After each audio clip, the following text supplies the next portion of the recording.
Jacques Talk is sponsored by Locke Meredith, Sean Fagan Injury Attorneys. Well, Blake Ruffino, without a doubt, has become one of the top voices and faces for LSU fans. He's like a therapist. He's there to listen to you and to vent your frustration, especially during a season like this. Brian Kelly is fired. Blake, how you doing, man?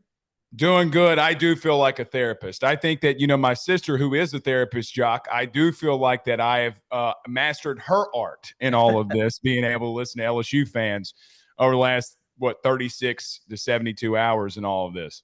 Yeah. Well, Blake, you might agree it's the ultimate reality show playing out in real time, right? I mean, Yep.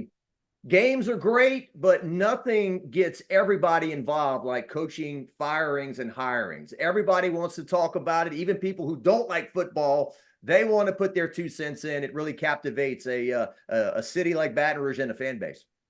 Yeah, Jock, what's funny about this, I was talking about this last night. I came from an independent market of not having any attachment to anybody. And so, the big thing of AYS and how it grew was Ed Orgeron, Kim Mulkey, Jay Johnson, and every single time that something like this happened, and then Brian Kelly, right? Like the whole Lincoln Riley situation that went down, and he is coming, then he's not coming, and it just always captivated my growth. And I'm like, so now this being the 6th head coach that when I've kind of covered LSU, I'm like, oh, this is nothing anymore. And I go back every single time, Jock, to the first time when Paul Mainieri got retired, and so I'm just like, oh man, it's going to be a good Christmas. And, you see my wife in the background when Brian Kelly's fired going, oh yay, new car. And I'm like, no, but just making jokes. But you're right. Coaching searches are big for business, and everybody wants their opinion to be heard about how things failed, because we only get here, Jock, if things failed. Yeah. Well, it's fun, and I'm glad everyone gets involved, and it gives us something to talk about. Now, I tell you what, this is like the JFK assassination, Blake. Everyone's got their own story. This is what really happened. No, this is what really happened. So it wasn't the nightmare on Elm Street, Blake. It was a nightmare on Nicholson, at least the second half of the game. Mm-hmm. And when people start using the Q word, quit, that's when you know you're in trouble. Just some quick historic. I remember at the end of 2015, LSU had a home game against Arkansas the week after they went to Alabama. They gave up 45 points. Looked like they might have quit. Then at Ole Miss the next week. Ed Orgeron 2021, they go to Kentucky. They get blown out. Looks like they quit. And so in this case, when guys, Blake, on punt returns or offensive plays are running free like this, that's a bad sign. So when I left the stadium real quick in the rain, I thought there was going to be perhaps a pound of flesh served up to the angry fans in the form of Joe Sloan and maybe Brad Davis. Is that how you felt like going to bed? Jock, technically Sunday morning when we're still live on our post game, I was already getting word and literally from my phone like, hey, Joe, it's over for Sloan.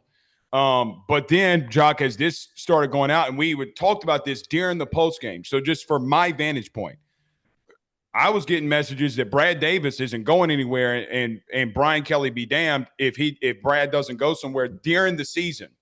And so I was like, uh-oh. So fast forward to, that morning, we all kind of have an idea. But, Jock, I even think that night there was a meeting of Sloan's gone, okay, he sacrificed, and then they others involved in this try to go for more pounds of flesh, and it sounds like BK even Sunday morning was like, no, we're not doing that, and sounds like that's where it was. That's what I had heard, yeah. Yeah, and I guess the timeline and our governor, I don't want to get into politics, but it's impossible not to talk about the governor because he's playing a big role in all this. Yeah. And I don't follow that. I need my guy, Jim Inkster, maybe to help me out with that. But in my lifetime, whether I'm thinking of Edwin Edwards, Mike Foster, Kathleen Blanco, Bobby Jindal, I don't really remember a governor. I mean, Huey P. Long was assassinated in 1935, I looked up. Right. I can't remember a governor stepping in like Jeff Landry has stepped in to play a role in LSU athletics. Well, John Bell Edwards, if you remember one of the first things that he did, if you remember, he went to and did like some form of telecast, and remember said that LSU football could be in That's trouble, right. if, you know. But that was the only time that I ever remember like even politics being involved. But I always, Jock, the funny thing, I had a buddy of mine text me and goes, "Man, we've come a long way from the Edo COVID cover your mouth videos with John Bell Edwards." You know, I'm like, yeah, this is a little bit different. But yeah, it seems like that he's massively involved. We don't have a university president, which, Jock, seems like it might be coming to a head here pretty soon on that. But yeah, he's definitely involved in this one. And it sounds like that even Scott Woodward didn't really have a lot of choices in this one. Yeah. Yeah. John Bell Edwards, you might not have LSU football if you don't do X, Y, Z. That was the ultimate scare tactic, right? Right. Remember those slow-mo shots of him at practice when he was dropping back in the LSU indoor and throwing passes and stuff? All right. Funny thing about that, he leads Amy High School in passing, believe it or not. All-time yardage? An all-time yardage, yeah. How about that? I know he's a great athlete and everything. So, okay, so I hear that before the firing that Jeff Landry calls a meeting with the LSU Board of Supervisors. I don't know if it was at his house or where it took place, but I heard Scott Woodward is not invited to this meeting. And same. Yep. Yeah. So you remember when we moved on from Joe Oliva to Scott Woodward, it was like manna from heaven. Like, it's the LeBron James. I can't believe this is my life. Like, everyone over the moon. God, we got rid of that Joe Oliva and we got Scott Woodward. Oh my God. You know, so, and look, he's had a very interesting regime at LSU, from home runs way out of the park. Jay Johnson, Kim Mulkey, Jay Clark, putting him in place from an assistant to head coach. But what do you get remembered by? Typically, athletic directors get one football hire, unless you're Joe Dean or some others. But the football hire has not worked out. And so Scott Woodward's future is really up in the air, it feels like, at this point. It does. And Jock, to be real with you, I mean, you don't have a sitting president right now. You don't know where the structure of this is coming from. He calls a member with the Board of Supervisors, which he's being over. He's got a lot of friends that are in that position now. And I think that all of the things that happened with Scott Woodward over the last 72 hours, Jock, ended and confirmed all of the stories when he did not do a public address with Brian Kelly like he did with Ed Orgeron. Right. You know, like, for example, Florida fired Billy Napier, Scott Strickland's out there. Yeah. You have the AD Yurchek that's out there for Sam Pittman, and he's doing an address. You have all these different coaching searches where the AD is doing a press conference with the media. Right. It sounds like to me, and it looks like to me in the actions of that look, it feels like that Scott Woodward and the sitting governor aren't politically aligned. And because of that, I think might not make it unless some things, really happen here. So he's going to have to do his own politics in and of itself. But Chuck, I don't think he's making this hire. I don't think that he has a choice at the current moment, right, based off of what's going on. So it does seem like he's in limbo here. Yeah, and me thinking out loud, did Scott Woodward really fire Brian Kelly, or was he just the guy that delivered the message that, hey, the money people, they say you're out, so you're out?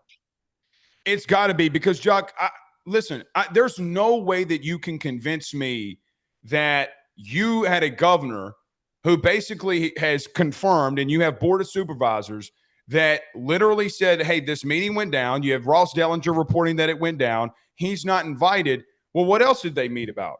And, Chuck, I got to be real with you. I thought something was going on when they met just randomly that Friday and raised ticket prices, and then the governor comes out there and then cuts their legs out from under them in reference to, well, after tonight's performance, you shouldn't have raised ticket prices. That should have just been a sign that he's trying to send to people that this is what I'm going to do, and there's nothing that you can do about it.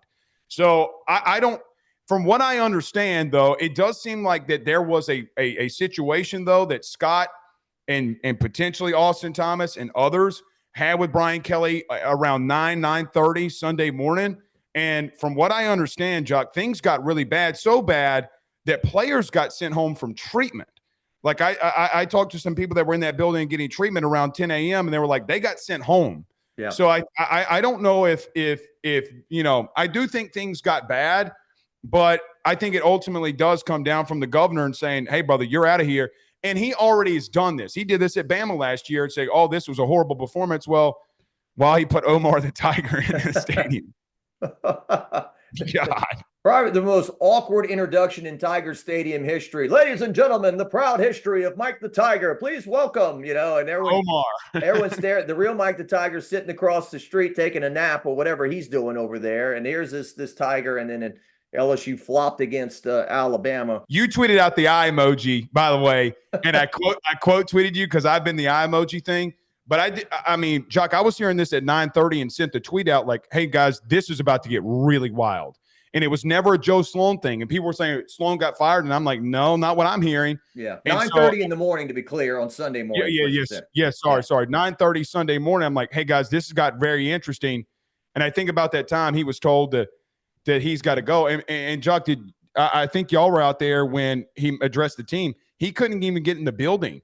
He was trying to do his thumbprint for the building, and it was already gone. So, yeah. I mean, this was pretty much known overnight. And last thing I would say, Chuck, there were some people at the game on Saturday that I didn't really want to believe that were sending me texts saying that there was a collection plate going around. It's the building fund, as Steve Harvey would say. Yeah, the building fund, right?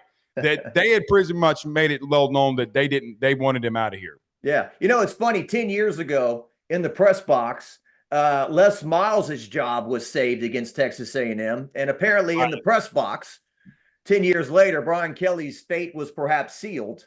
With the governor getting involved. I mean, you could tell me, didn't Jindal get involved with Les?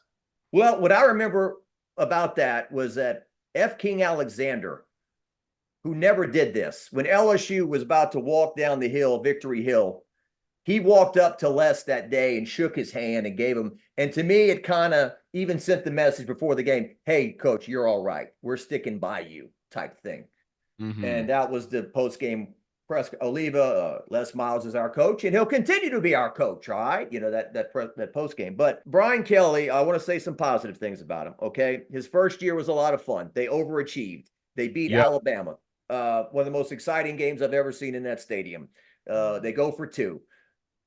Big, Kelly goes for 2. At that point, he was at the height of his popularity here. He had come in as the reputation of a buttoned-up CEO. He was intelligent. He was organized. And look, a lot of people say, well, he only won those games because of Jaden Daniels. Well, he recruited Jaden Daniels here and he coached him, so give him some credit for that. That's what always drives me nuts. Like I hear, well, Dabo Swinney, he never won without Deshaun Watson or Trevor Lawrence. It's like, that's the goal, is to get the best players. Yeah, how did Nick win? Yeah. If they were on the other team and they were beating you, you'd say, well, why doesn't our coach get one of those guys? So you got to give them credit for that. They won a big game at Missouri in 2023. I think that Missouri team went 11-2, if I'm not mistaken. They won an exciting game against Ole Miss last year when they were in the top 10. This year, they don't really have much to hang their hat on. The Clemson game was exciting. We thought it was big. It has turned out to not be as big. So I give him credit for those things. And look, Blake, I don't know if you agree. He was a lot better, and all the people out here don't care about this, but he was a lot better to cover in the media than I thought he was going to be. Watching him from afar, I was like, oh, God, that guy. He would talk to you. He was friendly, and he gave us more access to watch practice than any coach in the history that I've covered LSU. Yeah, I mean, the practice access was insane, to be blunt with you. I mean, Jock, I'm so thankful that he did that. And what's funny, Jock, over the last couple of days, everybody's been said, oh, he was a horrible fit. He was a horrible fit. All those people nationally, I went back to their 2022 Alabama tweets, and I bookmarked them, and I went and liked all of them. And I'm like, it's so crazy that you say that then to where we are now. And the one thing I'm going to defend Brian Kelly on forever, I think Scott Woodward did meddle in a lot of this. And I don't think people want to talk about that. I don't think Blake Baker was his first choice. And even going into 2023, Jock, I've been getting killed over this, but I'm just going to say it again here. He had 30 scholarship players, and we're mad that, oh, man, the defense is bad. Well, they overachieved in year one, and we thought because they won the West that they could do something like that again, and they had a elite offense. But, Jock, they didn't have the infrastructure, right? Like, they didn't have it, and they had to go back in the portal because all of their guys have left. And defensively, they just didn't have guys. And to me, I always felt like, listen, man, I understand that he had to take over a dumpster fire, and he's done better than I thought he would in the first couple of seasons. And 2023 was horrible, and you got to evaluate and hit on talent. You bring in guys like Denver Harris, and it doesn't work. I didn't even really kill him on it.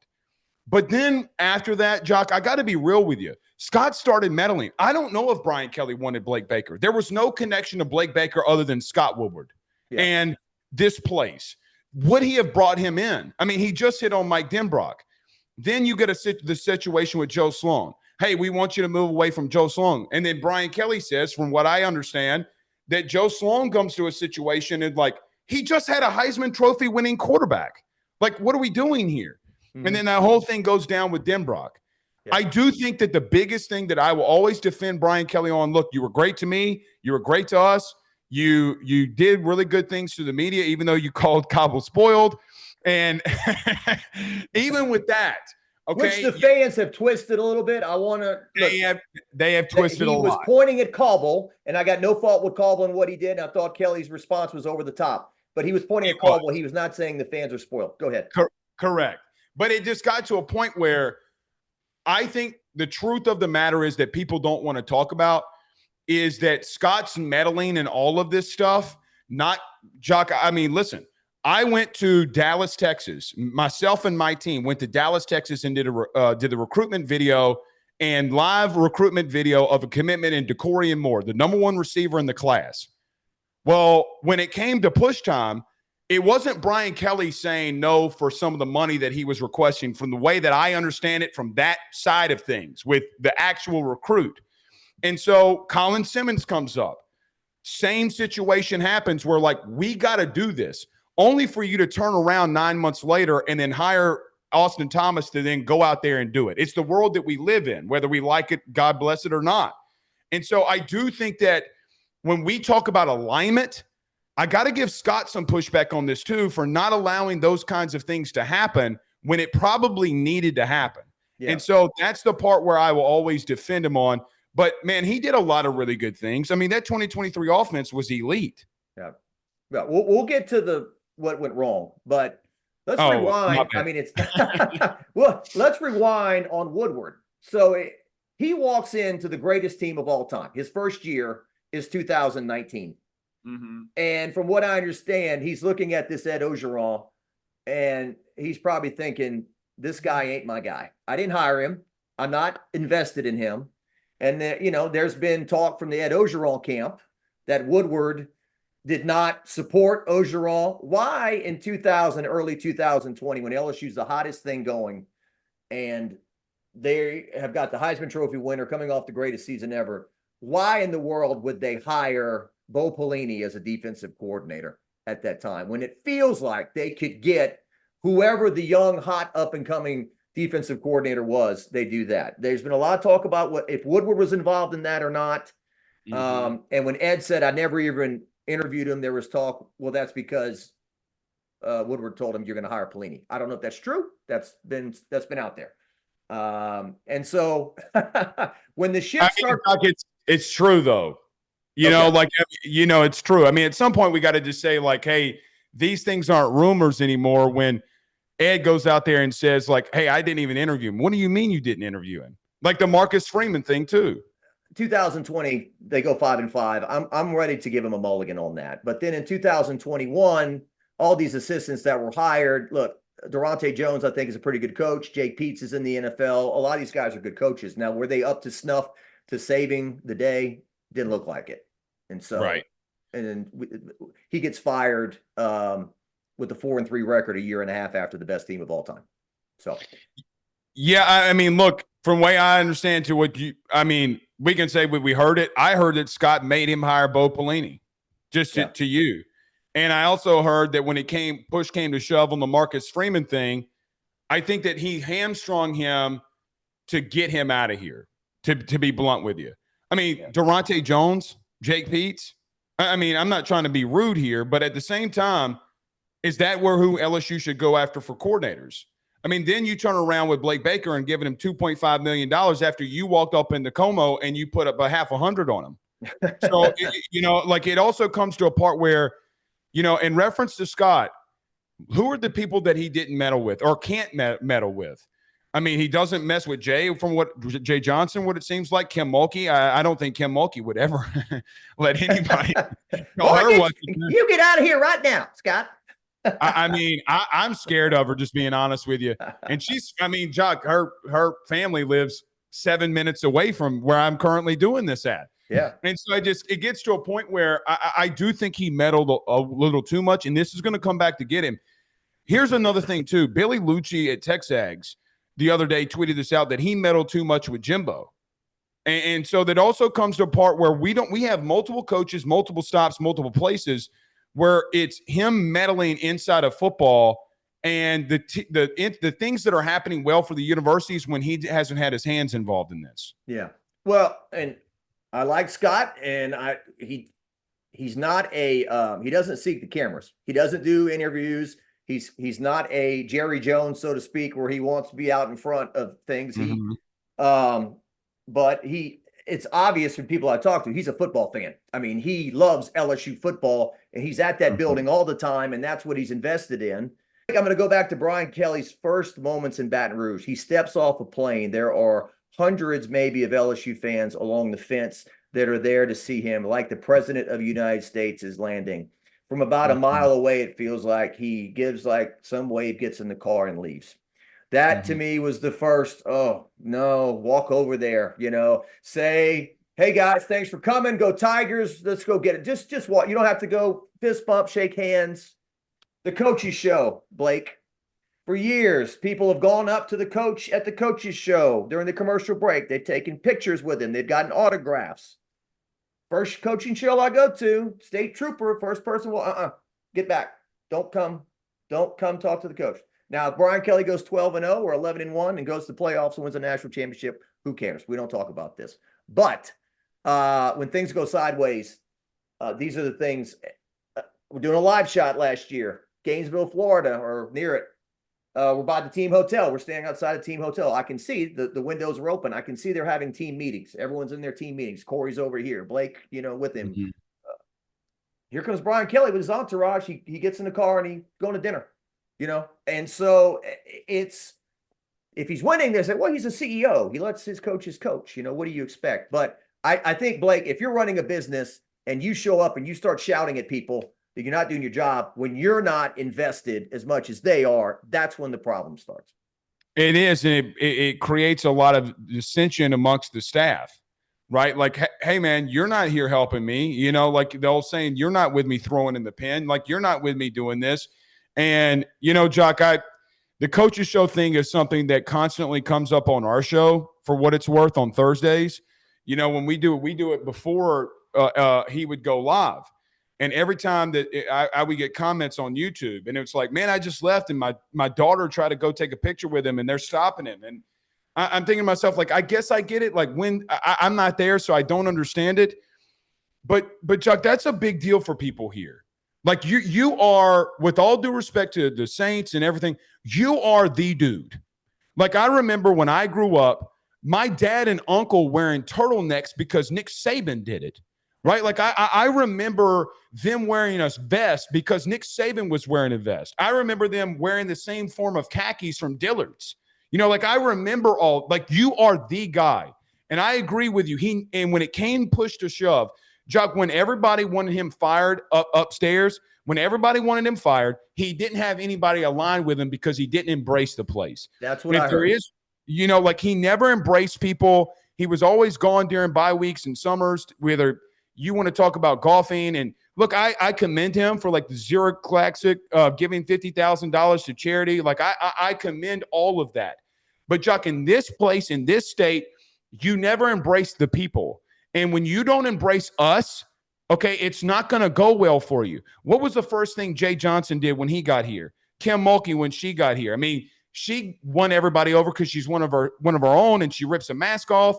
Jay Johnson's literally signing baseballs when we're sitting there, and he's walking up to the podium. He didn't embrace what needed to embrace because he thought, I'm Brian Kelly. Well, when push came to shove, you asked people for money, they gave it to you. And when the time came coming and you needed people to align with you, Jock, it just didn't happen. And like the whole Netflix documentary thing too, I think really signifies his dad saying, well, can we go out in town today? And Brian Kelly's like, I don't know if we can do that right now.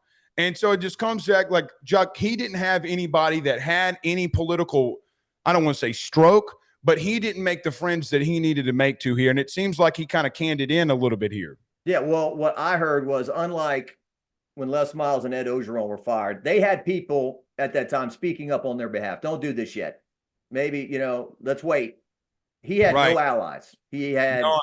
And look, people can say this about Blake Ruffino. They can say it about Jacques Doucet. They can say it about Brian Kelly. That's just the way he is. And that's just the way he is. And look, as you said, he's a Hall of Fame coach. Some people spit that. No, he's not. Yes, he is. He's a Hall of Fame coach. He went 34-6 at Cincinnati. You can say he doesn't play anybody at Notre Dame, but 10-2, 11-1, 10-2. Well, I mean, he towards the end there is winning a handsome amount of his games. And he's got to be thinking to himself, well, if Les Miles went 28-21 in Oklahoma State and won a national title, then certainly I can do it. If Ed Ogeron won a national title, certainly I can win one there. The job has elevated people higher than they've ever been before coming here. It didn't happen with him. And the biggest difference between those two is they recruited at a high level, and he didn't. I mean, Chuck, this is a game of players. When you're losing 3 straight safeties to other out-of-state schools that are top 32 players in the country, you can't do that. You just that can't happen. They never took Les had his problems with Nick. Everybody had their problems with Nick. But it also comes down to the fact of, like, I remember Ed Orgeron beating out an Alabama school for Jamar Chase. How did that work out? And those were the things where he didn't embrace the coaches. I have there's a really good friend of mine who's a head coach right near Baton Rouge at a big high school. Chuck, he texted me when Brian Kelly got fired. He goes, I talked to the man once at a coaching clinic, and he said, hey, how are you doing? I'm Brian Kelly. And they never talked to him again. The sitting head coach cannot do that. Not for these local schools with all this talent. And real quick, too, look, Les Miles, did he frustrate us? Yes. Did he have more talent? Did he not maximize his talent at times? Yes. But one thing about that era, you didn't push his teams around. You definitely didn't call them soft. They ran the football, and on defense, they punched you in the mouth for the large part of his 10 and a half years here. And it's not me saying it, it's former players. They're soft. Mm-hmm. I mean, that's what you hear, right? I mean, and Tommy Moffitt comes back in, and we know what happens there. So, yeah, and mentally, and him not wanting to move on from Jake Flint when he had multiple players telling him, former players telling him, like, hey, this isn't going to work with him, and they were. And Jock, it's funny when you bring up Les. Did Les lose? Everybody knows Les lost. You didn't get embarrassed. Right, like you were in an overtime with T.J. Yeldon, and you had to catch a screen pass there at the end. You didn't get embarrassed, and I think the fact that Vanderbilt and Ole Miss and all these A&M is embarrassing you is what was the final straw to him, and they did get pushed around, right? Like they did. Chuck, before coming into the season, this was a big thing that we posted and it went viral. Think about this: teams in the SEC ran for over 250 yards on LSU over the last 4 years. That was their average. Yeah. That has nothing to do with coaching and everything to do with you just getting lined up on and getting pushed around. So that's the part where I thought when Brian Kelly came here, I thought I would get very physical play on both lines of scrimmage. Right. I thought I would get a tenacity and organization that we saw at Notre Dame. It was the complete opposite when it was all said and done. Yeah. Yeah, look, there's been a lot of bad football, Blake, the last 2 years. The game at A&M last year, the game at Alabama at home, this game against A&M, which is the final nail. I mean, stretches where it was always kind of sometimes the whiplash game, like, whoa, where did that come from? Where we just didn't look prepared today and got whipped, So, I think Les is. I'm not championing Les Miles. Look, he won a lot of games, and people, Saban's players. Well, 2011, that was in his 7th year, if I'm not mistaken. He built that team all on his own, and I think that, and with his assistants, and I think that to this day is one of the greatest teams in LSU history. They didn't win a title, but they were just as good as the 2011 team in many respects until the final game of the year, predicated by defense instead of offense. But you know what I mean? No, here's a hot take that everybody's going to probably scream at. Les is one of the best coaches that, if not the best coach that we've had here, right? From a consistency standpoint, at least in the modern era. Yeah. And people don't want to go there. I understand why, but you're right. They never back down. And if they were, Jock, if you were 5-3 today and you were losing like a total of 6 points, that's why Lane is so attractive. Because listen, they lost, but they weren't getting embarrassed. And that's the part of like, hey man, we hear of stories of you playing golf. There's chatter of you going to the beach during the bye week after Ole Miss, and then you go into A&M and you're getting your teeth kicked in, and that's just not going to fly.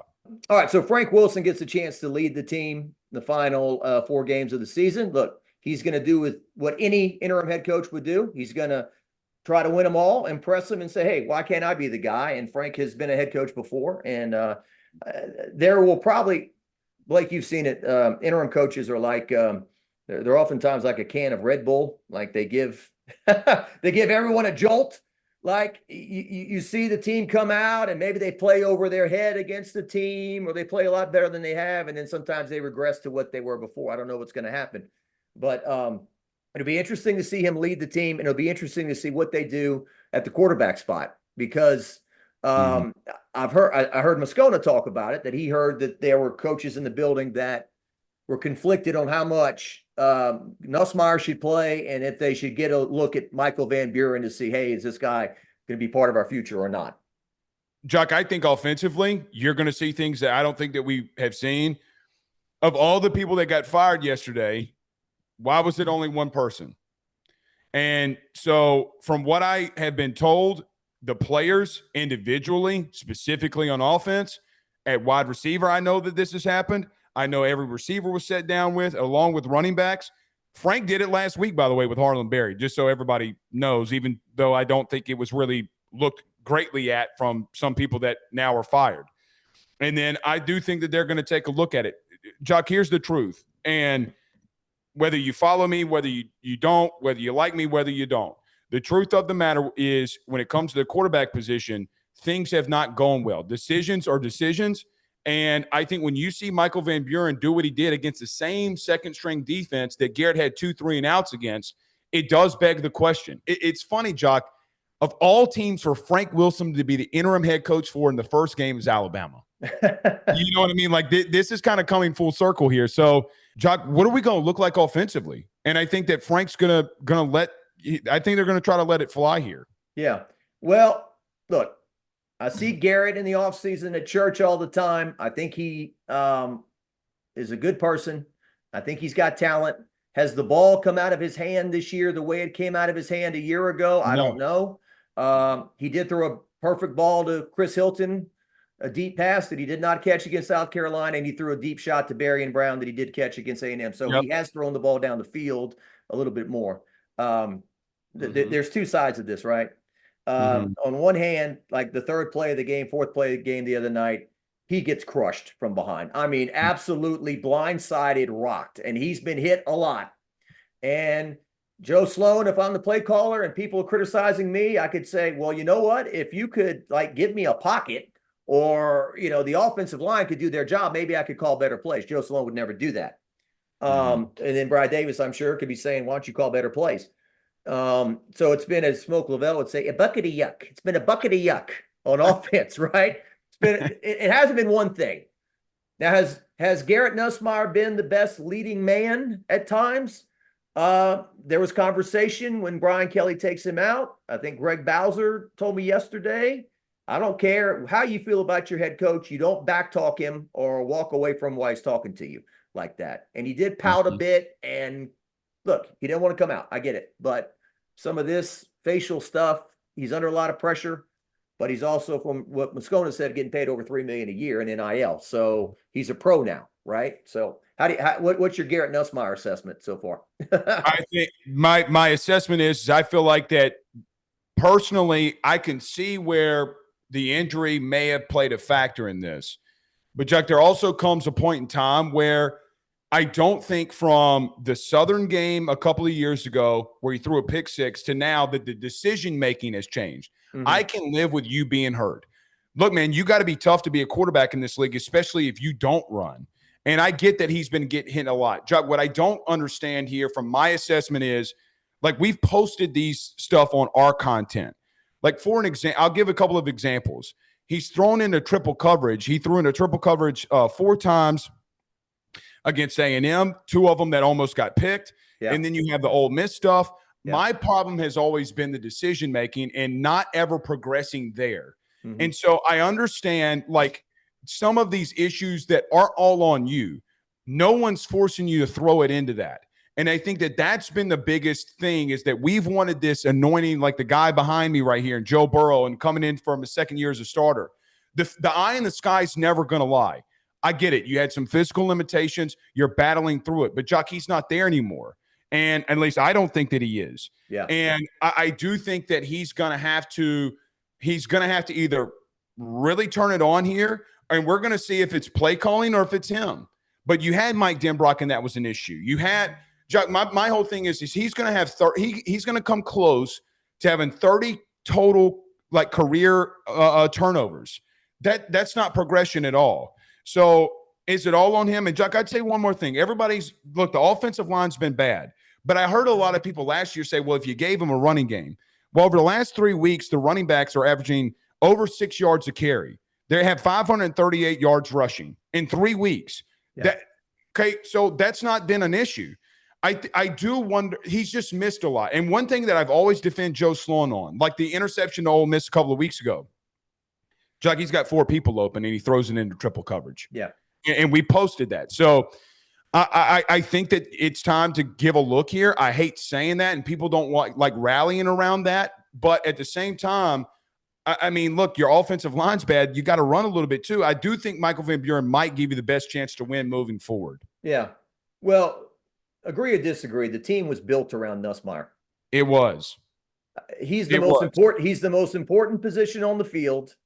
He's what do we all say? Well, Joe Burrow did this from year 1 to year 2. Jaden Daniels did this from year 1 to year 2. He threw for over 4,000 yards. He's got a big arm. All those different things. But the mental aspect, like you said, decision-making, the Ole Miss interception was huge. They're up 7-3. They're driving for more points. If they're playing from ahead up 14-3 or 10-3, the complexion of the game perhaps changes from that point. That was a big interception he threw. Massive. And then the mental. I mean, look, I can't imagine being 20, 21 years old, coming off the heels of Joe Burrow and Jaden Daniels. I'm playing quarterback after 2 Heisman Trophy winners. And he agreed for this. His billboards are all over town. Everywhere I look, I see Garrett Nussmeier. I get in my car. Hi, I'm Garrett Nussmeier from Mercedes-Benz of Baton Rouge, blah, blah, blah, And so is all of that stuff around him just kind of, creating anxiety, and he's just not playing loose and free. But like you said, it's always been the gunslinger. He didn't like the gunslinger thing. I remember the Southern, he threw it underhand, right? He was going down, he threw it underhand. The guy grabs it, goes pick 6. He's always had that from the Georgia SEC championship game, right? He's spinning out of trouble. He's chunking it to Jarrett Jenkins. He's making amazing plays, but then he's also throwing into double coverage and the guy picks it. So that's always been the thing with him. It's give and take, and it's exciting, and it's like, oh no, what are you doing? Chuck, if we were historically a 6-6 team and you make those level of throws, I would understand it. But it also comes down to a fact of that let's just say he finishes the season with 5 turnovers. He's at 25 right now. Okay. He's going to have 30. That he is going to obliterate, from a quarterback perspective, that thing. Yeah. Turnovers are turnovers, and you don't win that way. And listen, with all due respect, let's just say that number that you brought up earlier, he got paid $3 million in NIL. Did you progress? I made it a big deal. I know that, Brian Kelly said, when he didn't practice a couple of weeks ago, that he's going to start getting on VR. What do you mean start? Like, what do you mean he's starting to get on VR? Yeah. And here's the thing, Jock. Garrett did a podcast with Gordon McKernan and talked about, like, hey, I learned from Miles Brennan the most. I don't really agree with anything that Jaden Daniels did. in retrospect. And I'm thinking to myself, like, hey, man, there are still people in that building that are getting there at 5 a.m. And, Chuck, I think that if you ask players, like, hey, what happened during the offseason, I don't know if they would tell you like a season of 10,000 catches happened and throwing with receivers, and so that's the part where I look at this and say, hey, man, you got to be a better decision maker. And I do wonder the level of actual effort that was put in this offseason in reference to prepping for the season. Yeah, and somebody told me before the game, somebody who kind of knows this stuff, look at his body. Look at his physique. Does he look like a guy who lives in the weight room and has done his due diligence in the offseason in terms of strength and conditioning and so forth? I mean, John, look at I hate going back to 2 Heisman Trophy winners, but LSU people know this. Remember when Jane Daniels got here? Me and you were actually the ones that I had a conversation. I remember our conversation. You're like, man, he's little. And then he's standing next to Bill Belichick, and you can clearly see he puts on weight. Yeah. Right? Like it is inevitable that he put it on. And so like even Joe, like you see guys like Don McKinley and all these pictures that come out. I don't know, Jock, if he put in the work. And if you were asked to ask these receivers again, which, I'm just going to leave it here. There wasn't really a lot of offseason work that went in with throwing the football with their quarterback. Yeah. Well, and that's the thing, we added Barry and Brown. We got Nick Anderson. We got weapons. This Bauer Sharp, Chris Hilton has just vanished. Look at the way he ended last year. And he's been healthy. That was always the thing. It's like, right. It's not he's hurt. They not connecting with him at all for whatever reason. So and even the Chris Hilton thing. Like you kept throwing the ball to Nick Anderson, which I understand. He had 3 drops against Florida in the red zone, and Chris drops one and, we can't play him anymore. And it's just like such a dissension offensively. Like I said it this week, I know this went viral. The last drive before the half literally encompasses Joe Sloan and Garrett, how it's been offensively for them. The timeout, the long run, you just had it happen against Vanderbilt a couple of weeks ago. How did you not work on that? Like, then you threw a screen in the flat with no timeouts left. Like that, those are the kinds of things that drive people and fans crazy to see. Yeah. Well, the red zone's been a problem for a while now. I mean, when they played Alabama last year in Tiger Stadium, Caden Durham ripped off a run. He gets tackled at the 5. They don't score a touchdown. Third quarter, they're driving towards the student section. Garrett throws a pick in the end zone. Alabama guys there to catch it. So we saw what happened in South Carolina this year. It's just it's their kryptonite. They get close, and it's like they don't get bigger; they get smaller. So right, whatever. So moving forward, let's just talk a little bit about coaching. Who they could hire, and then the timeline for this. I mean, they hired Brian Kelly. I think it was a couple of days after the regular season finale against A&M, if I'm not mistaken. So that's late November, early December, something like that. I don't know if that's going to be the exact timeline again. And now you've got a playoff where if Lane Kiffin is in a playoff and if he's somebody you're talking to, he's not going to walk away from the playoffs, right? So some other names. Sumrall is a young, feisty, up-and-coming, iron jaw, football-looking guy. But does LSU say, turn their nose up? We don't hire the coach from Tulane. I mean, can they get past that if he is the guy you want? I look at John Sumrall in this light. This is opinion. This isn't like something that I've heard or anything. John Sumrall is a football dude, and I would love him as the next head football coach of LSU because I know he would come in here. He's going to be relentless. He knows the state. He knows the coaches. They went on a bye a couple of weeks ago. Chuck, I'm seeing him at Denham Springs. I'm seeing him in New Orleans. I'm seeing all these photos of John Sumrall going across Louisiana. He would literally do wonders here, I think, because he's hungry and wanting to do it. The question I have on John Sumrall is not really if LSU would turn their nose up at it. My thing is that you have a governor in the state that's technically over this, and I wonder if he thinks about the political backlash, not of the city of New Orleans, but any political backlash from anybody of him saying, hey, technically the governor's been over this and he took the guy from Tulane and he brought him for LSU. Does he think about that? Because, Chuck, I got to be real with you, whether he brings in a president or he gets Scott Woodward fired and an AD, how does he look at this from a political standpoint? That's how I see it. Now, John Sumrall is the next head coach of LSU on November the 20 whatever, and we're going to a press conference and we're there. Jock, I am ecstatic because this is a football guy, and he recruits really hard. And look what he did against Ole Miss, Kansas State, BYU. Their team, they went into Oklahoma a couple years ago in his first year there, and they battled. They were within 7 points. His quarterback got poached to Duke, and they're still winning. He is a football guy, and I love it. I wonder, Jock, about the political side of this, and does Auburn come open? He grew up 20 miles away from Auburn, and he's a Kentucky guy.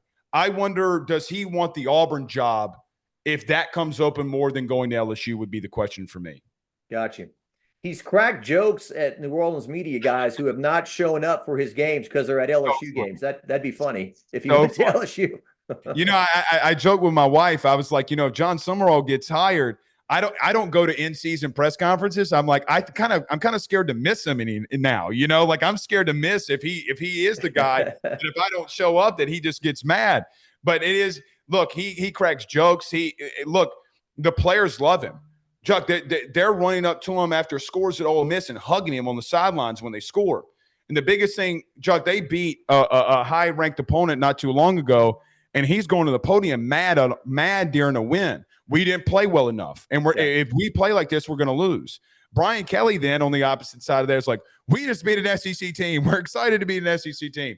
It would be a complete 180 of style because I think he is hungry, would want to do this. It would be a great hire.